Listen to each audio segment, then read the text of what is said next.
ते गिरिं अयत्कृपा तमहं वन्दे परमानंद माधवम्। मूकं करोति वाचालं, जब भगवान की कृपा होती है तो मूकं करोति वाचालं, जो मूक है वो बोलने नहीं लगता।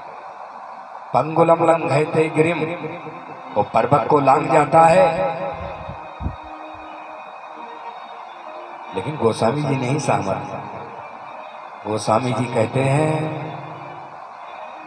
भगवान की जब कृपा होती है तो मूक होई वाचा और पंगु चढ़ई गिरिवर गहा। और सुभाषितान में क्या लिखा है? मूक होई वाचा मूकम करोति वाचालम पंगुलम लंघयते गिरिम। वो पहाड़ को लांघ जाता है। गोस्वामी जी का नहीं, लांघना नहीं है तो केवल चढ़ जाना है। तो गोस्वामी जी से पूछा गया कि महाराज जी विचारों का अंतर क्या? कहने विचार बिल्कुल ठीक है। हाँ तो फिर आप कहना क्या चाहते हैं? गोस्वामी जी ने कहा सुनो, ये पहाड़ क्या है? ये पहाड़ है जिंदगी की चुनौतियां जो हमारी जिंदगी में बार बार उपस्थित रहती है, होती रहती है। आप जब बद्रीनाथ जाते होंगे, गंगोत्री यमुनोत्री जाते होंगे तो पहाड़ एक जगह थोड़े मिलता है। जय बार कदम आगे बढ़ाते तय बार पहाड़ों से ही सामना होता है। ऐसे जो हमारी ये जिंदगी है, इस जिंदगी में बार बार चुनौतियां आती हैं। विपत्ति के पहाड़ बार बार हमारी जिंदगी से टकरा करके हमें तोड़ने की कोशिश करते हैं। और कितनी बार तो हम टूट ही जाते हैं। और ऐसे टूटते हैं कि कोई गोमती में छलांग लगा देता है, कोई पंखे के हुक से लटक जाता है, कोई विषपान कर लेता है और जिंदगी को समाप्त कर लेता है। ये भैया क्यों ऐसा हुआ? क्योंकि अपनी जिंदगी से हार मान गए, चुनौतियों का सामना नहीं कर पाए। चैलेंज जिंदगी में जब कभी ऐसे अवसर आए तो व्यक्ति को हार नहीं मानना चाहिए। किसी शायर ने लिखा है जिंदगी जीना आसान नहीं होता, जिंदगी जीना आसान नहीं होता, बिना संघर्ष के कोई महान नहीं होता। जब तक न पड़े हथौड़े की चोट तब तक पत्थर भी भगवान। तो भैया ये परमात्मा ने जो जिंदगी जिया है, इस जिंदगी में कठिनाइयां तो आई। कठिनाइयों से यदि आप भागे तो एक कहानी मुझे याद आ रही है। एक बार स्वामी विवेकानंद विदेश गए और विदेश में उनको बंदरों ने दौड़ा लिया और स्वामी जी भागे। इतने बड़े विद्वान, इतने बड़े तपस्वी, लेकिन उन बंदरों से डर के भागे। और थोड़ी दूर जैसे भागे किसी ने आवाज लगाई भागो मत, मुकाबला करो। स्वामी विवेकानंद उसी वक्त खड़े हो गए और बंदरों की तरफ मुख करके दोनों हाथों को उठाया, एक हुंकार लगाई। साहब अंतर ध्यान। तब स्वामी विवेकानंद ने अपने ऑटोबायोग्राफी में लिखा कि उन बंदरों से मुझे शिक्षा मिली। बंदर कुछ और नहीं है, ये हमारी जीवन की चुनौतियां जो हमें भगाती हैं, जो हमें दौड़ाती हैं और हम भागते चले जाते हैं। तो भाइयों बहनों, जीवन में कभी हार नहीं मानना चाहिए। निरंतर आत्मविश्वास। जीवन में दो चीज आप याद रखना, कोई भी चुनौती आपका कुछ नहीं बिगाड़ सकती। दो महान अवलंबन, आत्मविश्वास, ईश्वर विश्वास। आत्मविश्वास, ईश्वर विश्वास, दो को मत भूलना। स्वामी विवेकानंद राजयोग पुस्तक में लिखते हैं, लोग कहते हैं इन पे विश्वास करो, उन पे विश्वास करो। अरे मैं कहता हूं सबसे पहले अपने आप पर विश्वास करो।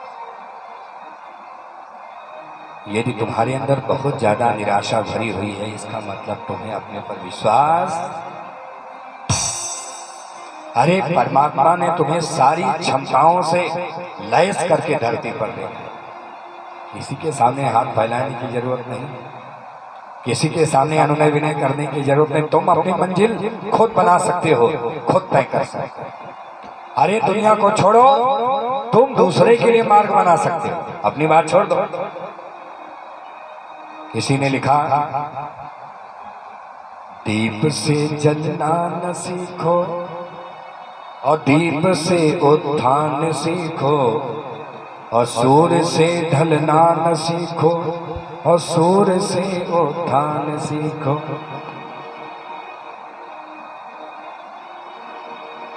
इस संसार में जिधर देखो सब प्रेरणा देने वाले लोग भरे पड़े। वृक्ष बेचारे इतना कष्ट सहते रहते हैं, सर्दी है, गर्मी है, धूप है, बरसात है, लेकिन आपको फल देना बंद कर देते हैं क्या? ये प्रकृति की सारी चीजें आप देखिए। सूर्य को कोई जल चढ़ावे न चढ़ावे, सूर्य अपना काम कर रहा है। सुबह समय से निकलता है, शाम को समय से, उसको इसकी कोई चिंता नहीं, कोई मेरी स्तुति कर रहा है कि नहीं, कोई मुझे प्रणाम करना है। आज के जमाने में कौन ये सब ध्यान देता है? आप अपने लक्ष्य की तरफ बढ़ते हैं।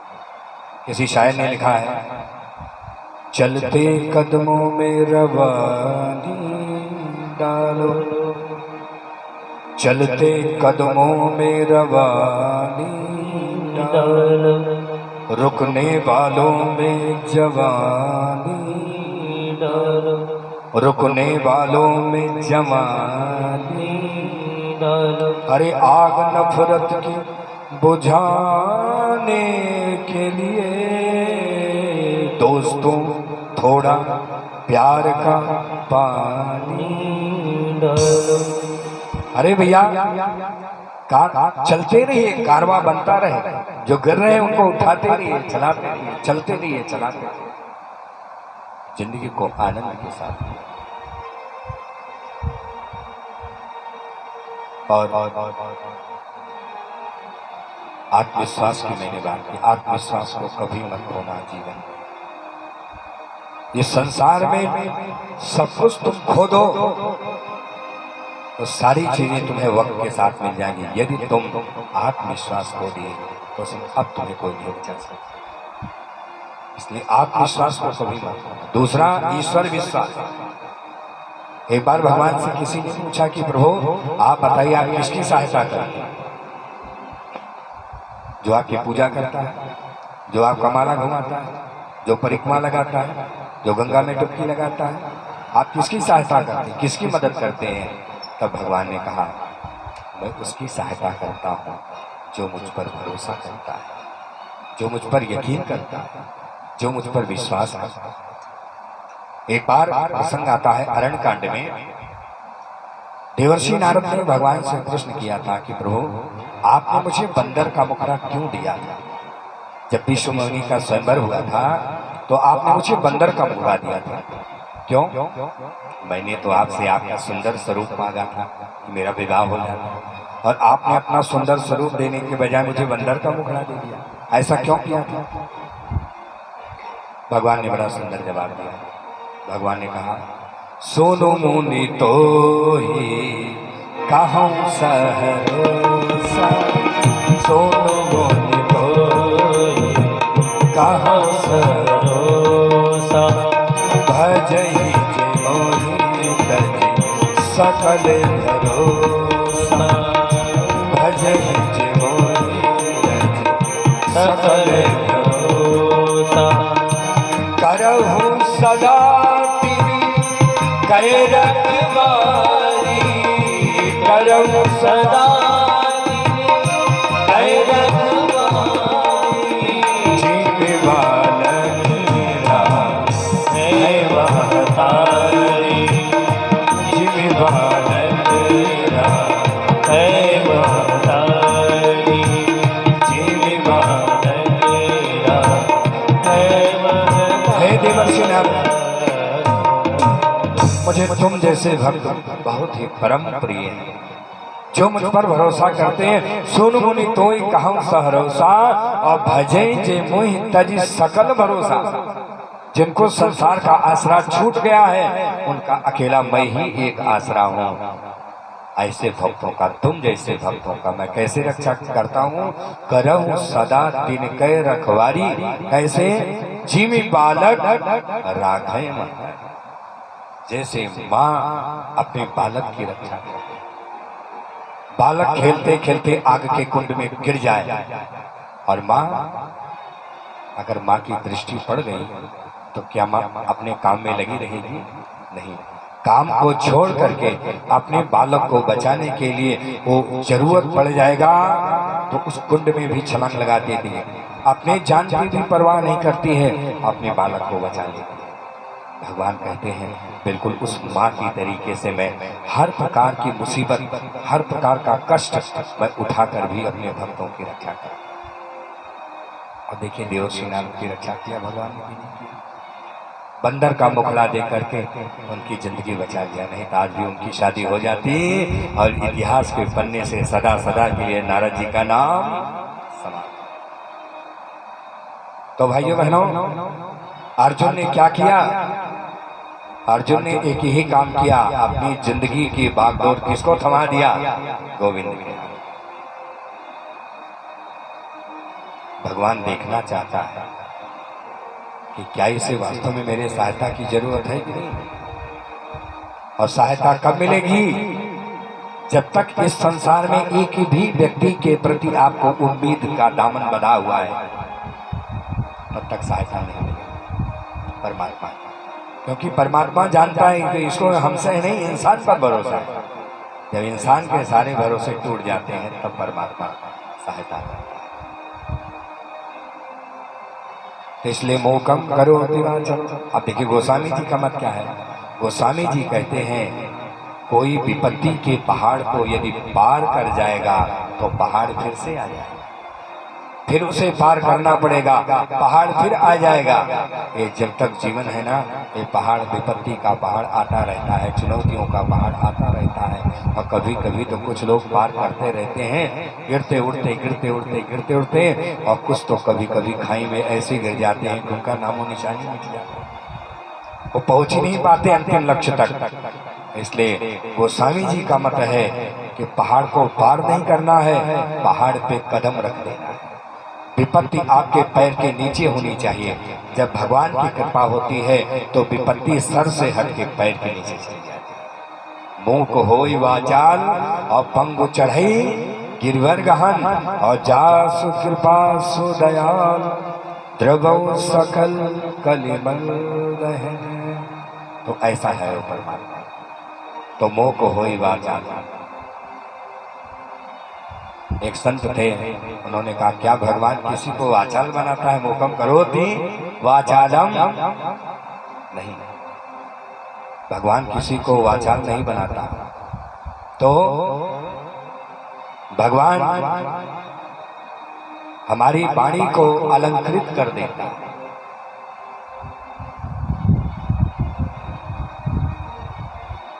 हमारी वाणी को अलंकृत कर देता है, किसी को वाचाल करता है। यानी वाणी से जो निकलता है वो श्रेष्ठ निकलता है, किसी के कल्याण के लिए निकलता है। ऐसी परमात्मा वाणी। अब देखो जैसे स्पर्श किया तैसे चमत्कार हो गया, वो स्तुति करने लगे। योऽन्तः प्रवेश्य मम वाचमिमां प्रसुप्तां संजीवयत् खिल शक्ति धरा स्वधाम्ना। अन्यास्य हस्तचरण श्रवण त्वगादीन प्राणा नमो भगवते पुरुषाय तुभ्यं। प्राणा नमो भगवते पुरुषाय तुभ्यं। हे प्रभु, ये इंद्रियां हमारी निर्जीव थी, ये हमारी वाणी मूक थी, लेकिन आपकी कृपा ने हमारी इंद्रियों को सजीव कर दिया, हमारी वाणी को चैतन्यता आपने प्रदान कर दिया। इसलिए हे प्रभु, आपको बारंबार नमस्कार है। प्राणाम नमो भगवते पुरुषाय तुभ्यं। हे पुराण पुरुष, आपको बारंबार प्रणाम है, बारंबार प्रणाम। तब यहाँ पर भगवान प्रसन्न हुए और भगवान ने कहा जाओ 36,000 वर्ष तक तुम राज्य करोगे और अंत में मेरे परम पद ध्रुव लोक को प्राप्त हो जाओ। बोले ध्रुव जी महाराज की जय। भगवान तो अंतर्ध्यान हो गए और ध्रुव जी को लगा कि अरे किसी ने मुझे ठग लिया। वो पाना चाहते थे क्या? अपने पिता की गोद में बैठना चाहते, यही संकल्प लेकर के तो गए थे। लेकिन जब भगवान जैसी अमूल्य चीज प्राप्त हो गई तब पदवद सब भूल गया। आज बार बार भगवान को पुकार रहे, लेकिन भगवान अपने भक्त की उस इच्छा को, जिस कामना के लिए उसने तप किया था, पहले प्रभु उसे पूरा करता है, बाद में और चीजें उसे प्रदान करता है।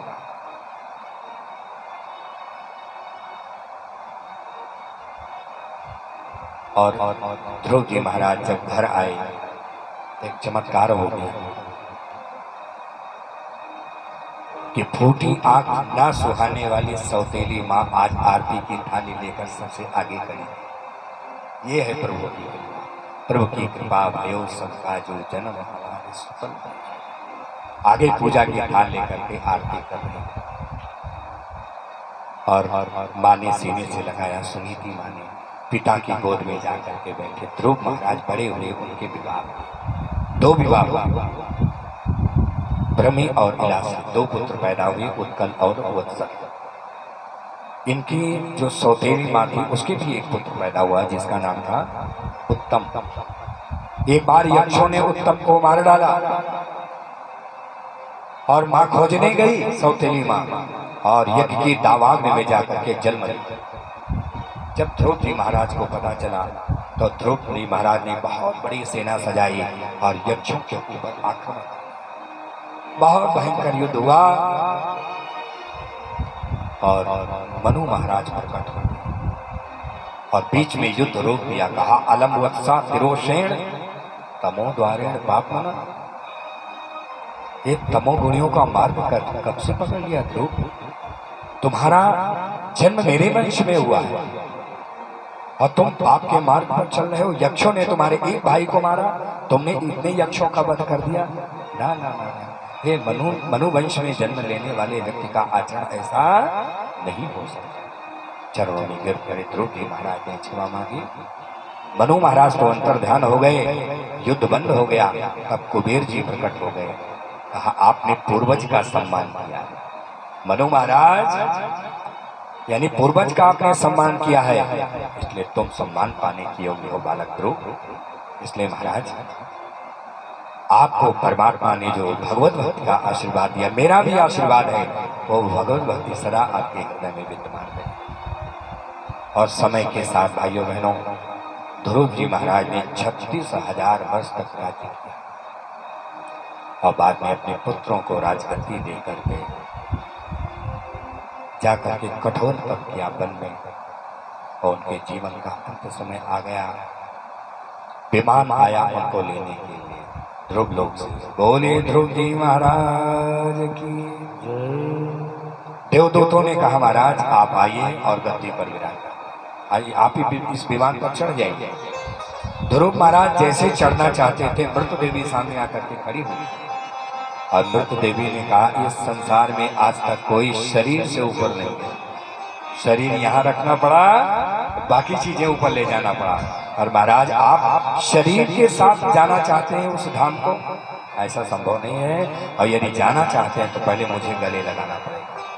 लेकिन देखो, जिसके ऊपर परमात्मा का वरद हस्त हो जाता है, काल भी उसका बाल बांका नहीं कर सकता।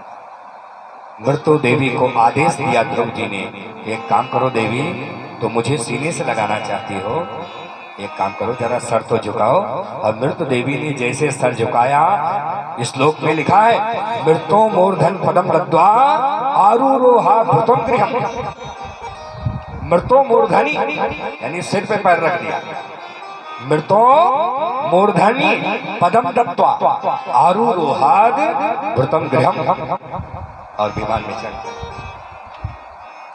इसलिए भैया जीवन में कोई काम करो तो शुरुआत कहां से होना चाहिए कि प्रभृषि नगर की जय सबका जय। कभी श्रीनगर की जय सबका जा।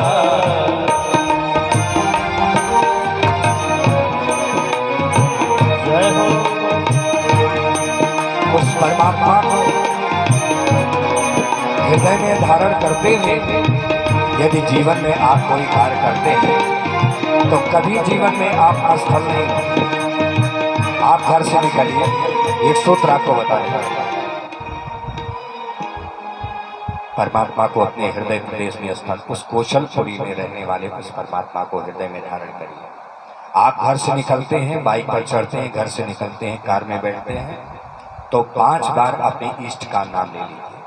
क्या कोई टाइम का हर्जा हो जाएगा? कोई टाइम का हर्जा नहीं।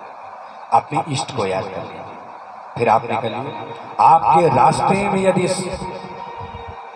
100% व्यवधान आने वाले हैं तो 100 में से 90 खत्म हो जाए, आपकी आधी मुसीबत समाप्त हो जाए। मैंने पहले दिन के श्लोक में बताया था ना, हृदय बरुद्धित पृथ्वी शु शु शु भीष्म तक। वो भगवान गोविंद जब हृदय में आकर के आपको प्रेरित करता है तब आप कथा में, और आपने पहले ही उसे हृदय में स्थान दे दिया। हृदय राखे कौशलपुर राजा, तो हृदय जब उस भगवान को पहले ही हृदय में स्थान दे दिया तब तो सारे कार्य आपके बिगड़े हुए कार्य भी बनते हुए चले जाते हैं। आपके सामने कभी भी भोजन आवे, अब तो ज्यादातर घरों में लड्डू गोपाल आ गए, सबके घरों में भगवान को स्नान कराया जाता है, इनको वस्त्र पहनाए जाते हैं, इनको भोग लगाया जाता है, बहुत अच्छी बात है। लेकिन ये नियम परिवार में होना चाहिए कि जब भगवान को भोग लग जाए, थाली